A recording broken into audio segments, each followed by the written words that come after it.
The Not-So-Secret Cult, Part 1. The woods were alive with whispers as I made my way deeper into the heart of the forest. I had followed a thread of rumors that had led me here, a hidden cult practicing ancient, dark rituals in the shadowy embrace of the trees.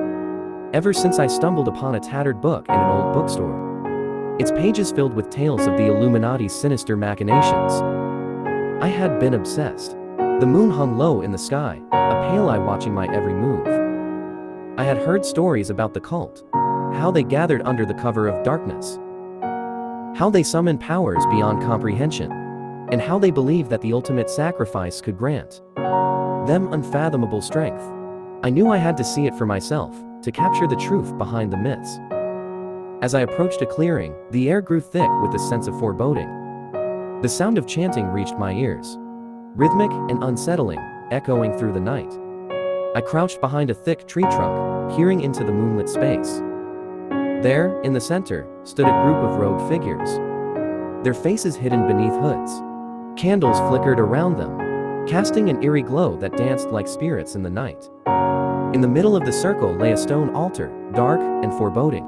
My breath hitched in my throat as I realized what they were preparing. I had read about this, a blood ritual designed to invoke dark forces, to call upon the ancient power of the Illuminati. I clutched my camera tightly, torn between the desire to document this horror and the instinct to flee. The chanting grew louder, more intense. I could see now that one figure stepped forward, a dagger glinting in the candlelight. My heart raced. This was it, the moment I had feared and anticipated. They were ready to make their sacrifice. I could hardly breathe as I watched the cultist raise the dagger high, the blade reflecting the moonlight like a beacon of doom. Suddenly, the wind shifted, carrying a chilling whisper through the trees. I felt a surge of energy, a palpable shift in the atmosphere, as if the forest itself held its breath.